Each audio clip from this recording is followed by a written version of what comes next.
Hello and welcome to Frostside Chat, our weekly live stream post-session discussion where we talk about what just happened during D&D. This is the chat for session, 36. If you've not watched that session yet, please go do that now because there will be spoilers. I'm your DM, Eric, and joining me, we have All Robin's player, Chris. Hello! Edmund's player, Raymond. We are talking about more East Haven. Yeah, I guess I didn't realize that fight was going to last that long. Really? Did you expect the militia to do better against the Dwarger? Because they did kind of just drop dead immediately. No, they were meant to drop dead immediately. Okay. I think, well, what I noticed, and I commented on the end, is that you guys spread the damage out almost perfectly. We focus fired like the very first guy we were That's targeting. true. Yeah. And then from there, we all kind of went our own ways because we were all in different parts of the map. I think yeah, that's true. You guys actually split up between two different fights, which was kind of fun to witness, but you had the two melees go up to the top and really do pretty well, and then I think we had Edmund dragged one of them down to the ground, and then the other one just leapt down and charged. Your slow spell definitely fucked me up, and especially fucked up the Mind Master, to where, because at one point if he can do two things, he can do his Mind Mastery, and he can stab with that really powerful dagger that does all that like psychic damage. Right, I remember those guys. I went down for one of those guys. Yes, actually. you did. I was gonna have him charge in there and just start fighting at one point. Although it ended up being kind of fun because I got to sit back there and do the Mind Master thing, but just couldn't get it off, which is unfortunate. We used a lot of stuff to keep him in check, though. We used a lot of inspirations. We used a number. We used a spell. We used a couple. You know, for a DM is always fun. That's what you want. It's a satisfying fight, and I think a decently well balanced one when players do lose hit points when they're having to use their things. You know, it's not so one sided they're just getting their asses kicked, but it's also not so one sided that they're just taking everything down without having to do anything extra. Right.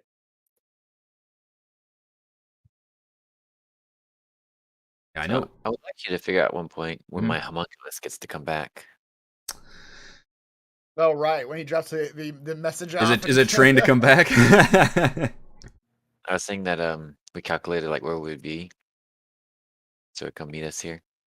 Okay. At least I hope. I so. think. Gold. Yeah, I think we calculated, at least on my map, that I think it was going to reach Bryn Shander around the time you guys reached East Haven.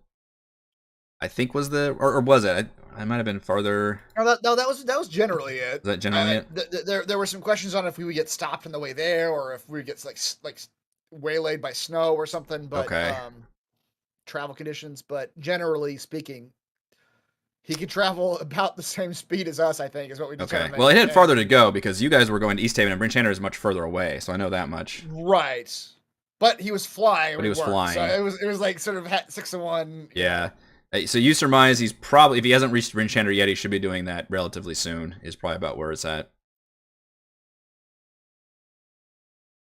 Continue waiting for him then.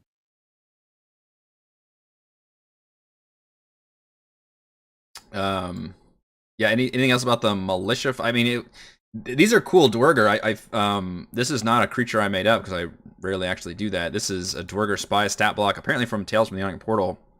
Oh. And as you guys guessed, I did want to kind of scale up the Dwerger a little bit because we fought a bunch of Dwerger before, and it didn't make sense to have just the usual like war pit guys just kind of sent out to do the assassin work. Right. And so I wanted to try to look and see, okay, what kind of other Dwerger do we have available?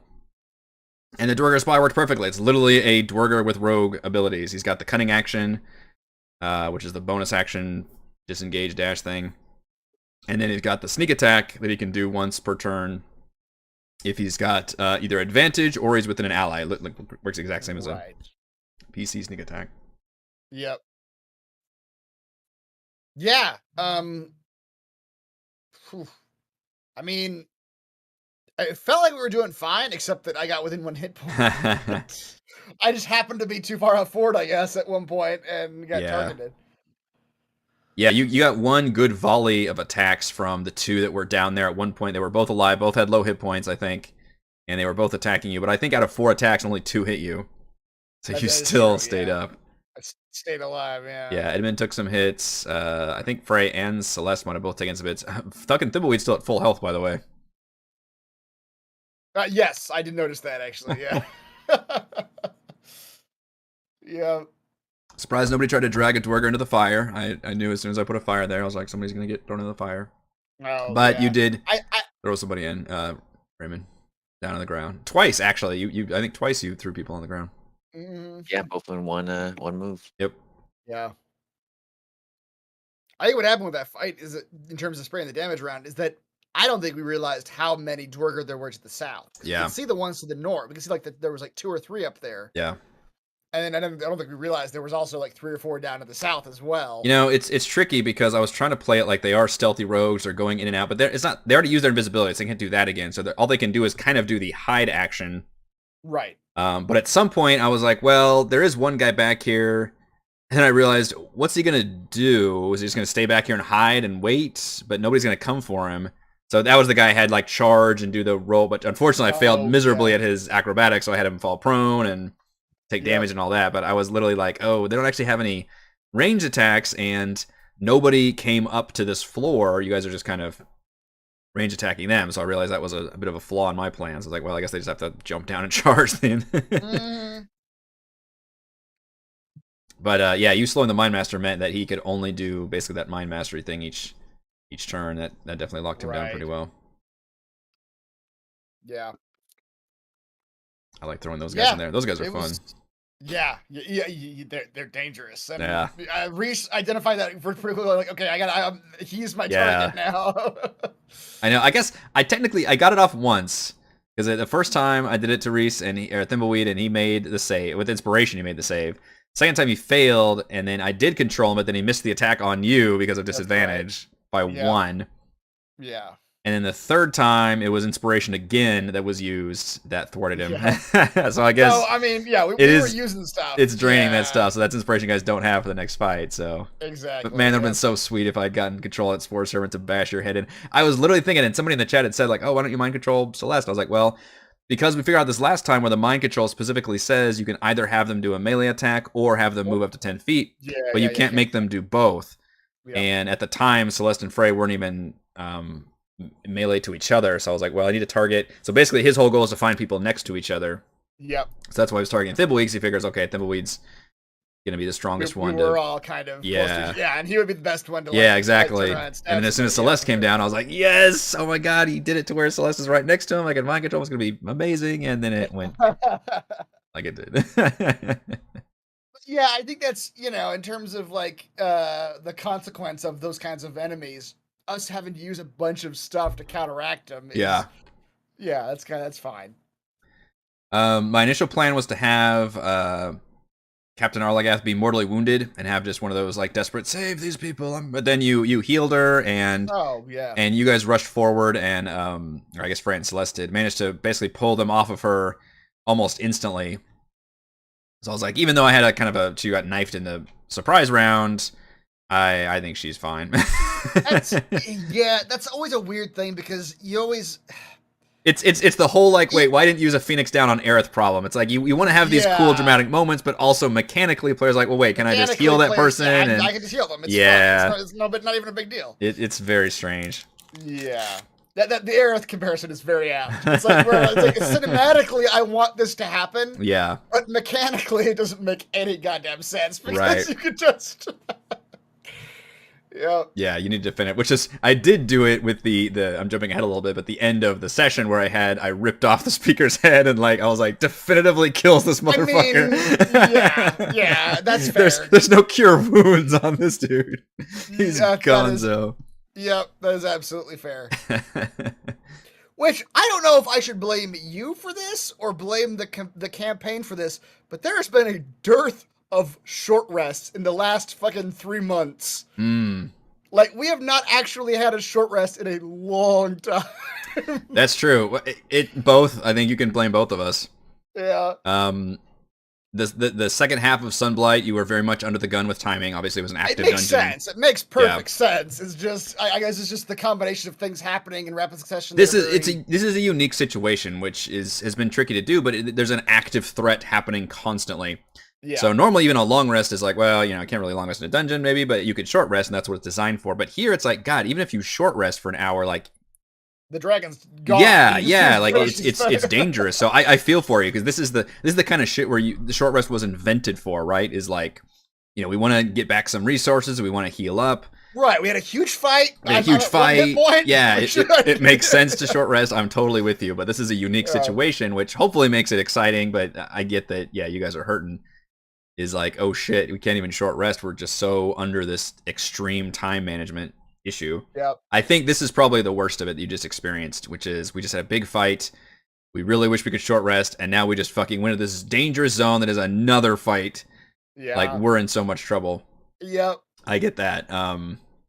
I mean, granted, yeah, it is just to be one boss monster, but it's still like, oh shit, I've got one hit point. You got one hit point, yeah. And like you said, you guys were actually burning through a lot of stuff. I mean, Frey's been using rages, you know, with all these battles, which is impressive. Does she have any left?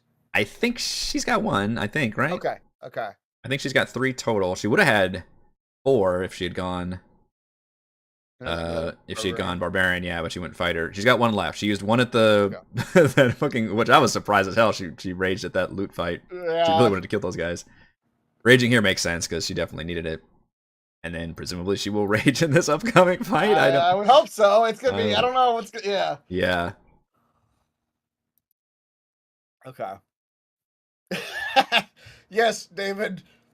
Far Ramen's book, David, if anyone reads it after the fact, it's gonna be these like very beautiful prose, and then when the action starts, it's just gonna become these like wild scribbles, like a Cthulhu cultist, just the madness. Yeah. It's like, yes, he was writing this while he was fighting. That's exactly what it's gonna look like. By the way, shout out to new patron David. You have me in the chat. Welcome. Yeah, that was a funny moment when you're riding there just staring at somebody while doing it. Boy, you and fucking unsettling words, by the way. Holy shit. It worked out tonight. Yeah, twice. You are really marketing this whole bard class that I never looked twice at. It's just I kind of doubled down on the saving throws because like my DC is 16 because I which is pretty damn good. A feat on the first ASI and just took the charisma bonus. And then unsettling words at this point is a D8. So it's going to be kind of hard to beat my saving if I do it. Yeah, unless people are specifically kitted against it, which... Yeah. Yeah, I mean, you've seen the saving throws. The average Dwarger is a 0. The Mind Master does have a +2, and they all have advantage. That's the big thing. Yeah, that for them, it's... Which is why I felt like I needed to... Every time I was doing a spell, I felt like I needed to do the combo. Because... If I didn't, I was afraid that they were all going to use their advantage and just... Yeah, and both times it worked. Like, the advantage, like, fucking helped me, like, saved me, and then you did unsettling words, and then that just... Like, I barely made it, and your unsettling words, like, negated it. I was like, fuck. Yep. And the Mind Master, I believe, never did get out of slow. No, he didn't. The very end. Oh, did he get out at the very end? Oh, that's right, because you reminded me he has advantage. Yeah. I think it lasted for like... Oh, that's right. Yeah. His last turn, yes. I think it lasted for like 3 full rounds, though. Mm-hmm. Which I don't know what the, like, what would be considered the, you know, what the value of a level 3 spell slot is, but, like, you know, I denied 2 melee guys an extra attack, and I don't know what and then I denied the Mind Master 2 or 3 melee attacks. Yeah, it was solid. I think you've gotten some good mileage out of the slow. And that one was a harder play because they all had advantage on the save. Yeah. Yeah, so this was a neat fight. This map is from the same map pack that we did the last one at, which is why it probably looks similar. The Village to Pillage, Pillage City map tile set. I added some snow to make it look like it's from the snowy place. But the difficult thing in Roll20, which thankfully it actually ended up working, I think we all understood, is that it's a 2-level map, but it's still the same top-down thing. But I think you can tell well enough where the second level is, and because they do a good job of like the lighter, like the lights hitting the top floor, and it's lighter wood, and then you can see the lower, darker floor below. I wanted to kind of recreate that, like almost like World War II. Like maybe France battlefield where it's like there's half destroyed buildings, and you're still like fighting in the streets and shit. I thought this is such a unique scenario for D&D. Go-to for that. It's the I assume Saving Private Ryan. Yeah. The French village. Yeah, for sure. Because that image of like that's a big chunk of that movie too. Yeah, not only that, Caparza. Fight, like the part where they're like the guy's trying to give him the kid. Oh, Vin Diesel, no. He's up on the second floor, trying to give him the kid, and it's there's like a sniper in the image roof. Yeah. Of like that whole village where like all the buildings are just open. It's very it's good. Yeah, that's what I was picturing for this scenario. I thought this was such a, and again, how often in D&D does this happen? Where you have like a half destroyed town that's still under attack, and shockingly, this one is under attack by both, the laser beam and then the fucking Dwarger coming out. Yeah. Yeah, it was a good fight. It was Yeah. So that was basically the end of my gauntlet of getting to the town hall. Was all of these events you did last session, and then this one was basically the last one of those, and then you guys made it to the town hall. Yeah, I'm afraid now. Well, before we get to the end, let's talk about the town hall. Yeah. I'm still not entirely sure what's going on, but from a distance, my mind initially went to force field, safe, let's go. Yep. I don't know if that's the case anymore. It's hard to say if the force field's actually going to protect us from a dragon laser. Yeah. You should test that. I don't think it's a... It doesn't sound like a force field. It doesn't sound like a force field, right? I mean, I agree with you. Like, I thought the DM was giving us a force field to protect ourselves. Right? It's kind of like the iconic images of like, okay, there's a laser beam. There's also a semicircle, semi-globe force field. Mm-hmm. But when you talk to them, though, it's just a zone of. It just sounds like a zone of cold. Yeah, it just sounds like it's just leaching heat from people. So. Yep. I guess at this point, our best hope is that she's right and that it's some sort of weapon against the dragon. As long as we keep her alive and keep her spell going, she will be able to do something that will save some part of the town from the dragon and us from the dragon. Yes. So right, these are all great questions. So this is exactly what I wanted to create. Was this questioning, like, this isn't what we thought it was, and we're still not quite sure what's going on. We haven't been able to talk to her. We've tried to talk to the speaker. He doesn't know enough information, and then suddenly he just gets his fucking head ripped off. The main source of information just gets ripped in halfway through the conversation. Yeah.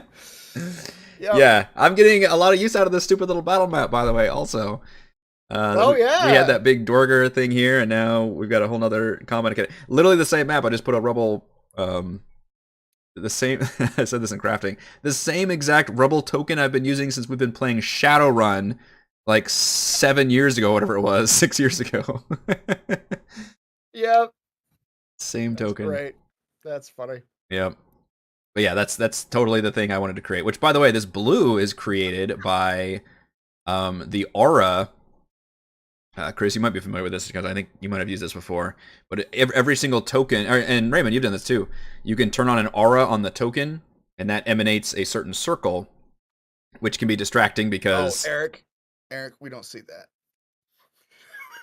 Whatever you did for the aura, I just took the YouTube stream. I was like, oh yeah. Oh no, you don't see it. That's totally my bad. I looked at the YouTube stream and I'm like, oh yeah, it is blue. I looked back. All right, like, watch this. Not blue for me. Okay, watching. Oh wait, no, so that's the wrong person. I can't even believe that. I feel so stupid. All right, now look at it. There it is. Okay. That's what it was supposed to look like. Well, all the fans got to see it because they've seen it from my point of view. Oh man. All right. Well, that's what it's supposed to look like this whole time. I guess I created the theater of the mind for you, but I literally was trying to create the talking about like. I totally forgot about that stupid little. Yeah, I knew exactly what you're talking about. You gotta click the little. The players have to see the aura, which is so dumb. That like the point of it is to fucking show it. I guess you could do. I guess you could do it on the DM. It'd be better if it was default to show it, and then you could select to hide it, so that if it was something I need to keep track of. Right. Which that can be useful. What were you saying about the aura, though? Well, I was just telling people how to do that, which you just saw. So I turned on an aura on Ravisson's token and then blew it up to where it covered the whole place. And I was like, oh, it's going to look so cool with the dome. And then you just said, you guys don't see it anyway. So, whoops. Well, everybody watching, and yeah, you can go back and see it, that it's got this cool blue tint, everything. I was like, this is perfect. It's exactly what I wanted it to look like. Nice. You theater the mind well enough to where we got the picture of this frost. Fair enough. That's also a movie reference. I'm trying to remember what it is. like inside a building, and there's just frost covering everything. Can't remember what. Hopefully not the day after tomorrow, but that was where my first thought went. I was like, literally, the frost is coming for us. Probably not what I was thinking of, but that's a good reference, though. I'm with you. The cold is coming this way. Slam the door. We gotta outrun the cold. Oh my god. It's creeping along the ground. Yeah, that'd be so fucking stupid.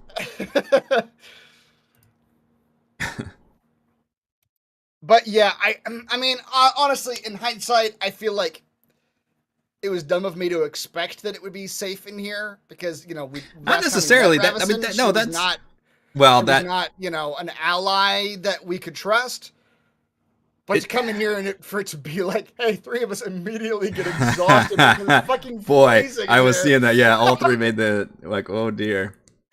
Yeah. On those con saves. That was a little scary. I felt better after the second one because honestly, if that second one, if everybody had failed the second one, I kind of would have been like, just let's get the fuck out of here. I was just let's run because you die at some point, right? You do. Well, here's the thing. You not only do you die, at some point you get disadvantage on saving throws. Yes.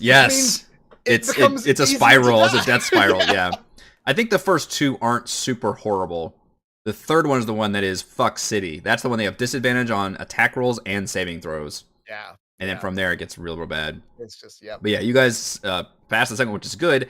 And I will say you're about to enter combat, and we know combat slows down for seconds around, so you can surmise you're probably not going to have to roll any con saves there. Mm-hmm. But yeah, that was. I mean, what you're talking about is I don't think you're naive or something for expecting that, because that is, but you do remember that this is the Auralite, the Frost Druid, and you didn't see eye to eye, and that her methods may not, the Frostmaiden is not a benevolent, nice goddess, so you can surmise that it's even a protective, even if it is a protective dome, it might be like full of freezing cold. That's literally like pleasant. Yeah, which I tried to get that across, and what I decided is I could have this do cold damage, but then like nobody would be alive in here, be a bunch of corpses.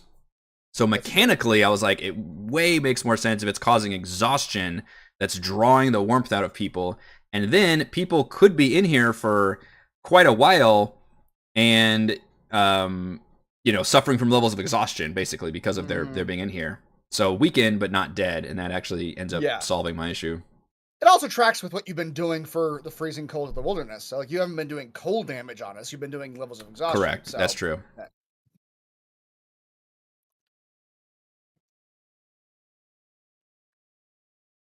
Yeah, I don't know how much more I can talk about with what's coming up. I mean, I think we've got a general idea of what's happening now. Is that even at this point, even if Ravison ends up being like a mortal enemy, at this point we still got to defend her right now because whatever she's doing is our only chance against the dragon. Which is exactly what I was trying to get across. Yeah. Yeah. Even if you don't see eye to eye, like she's clearly got some kind of plan. And it might even be the enemy of my enemy, because that Dorger like is just fucking everybody up, and even if you don't agree with her methods, she's not on the dragon side, and clearly that dragon's destroying the town. Yep, and this Dorger monster mount is definitely after her, so yeah, exactly. Yep. So at the very least, we know, I think we have a general idea of what our goal is right now. Like, our short-term goal. Long-term goal, who the fuck knows, because... Yeah. We don't know what this weapon does, or if the dragon's going to be disabled, if the dragon's just going to, if it is a force field, who knows? Who knows? Who knows? I know some things, but... Yeah. Now I've got another week to prep, because I literally had all of this prepped, because I don't know. It's hard with combat, right? You just never sure. You just don't know if it's going to be... Is this going to be a 30-minute combat, or is it going to be a fucking, hour and 15 minutes? Yeah. And as soon as I saw you guys end that fight at a little after 11, I was like, okay, we're definitely going to... I know exactly where we're going to end it now, which is we're going to get through this.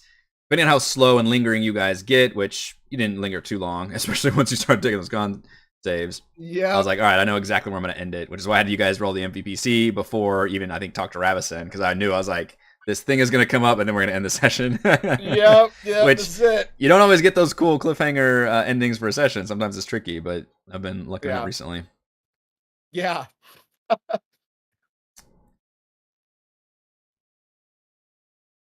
Cool. Thank you, David. I appreciate it. Hopefully I'm able to run backwards on my initiative before the. It's so funny how so much comes down to the initiative rolls on these fights, doesn't it? I have disadvantage on initiative. So You it's do. not like I'm in a good spot. Yeah. Actually, you know what my best bet is? My best bet is that my teammates go before me and they run up and draw the ire of the enemy. That's true. It all depends on the initiative of that creature versus everybody else. Yeah. That is true. All right. Well, I can't talk much more about East Haven because we're still in the thick of it.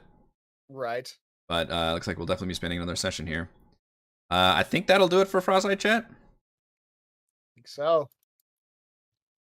All right. Thank you to Chris and Raymond. I am Eric. Thank you all the wonderful fans for watching, and we will see you all next week.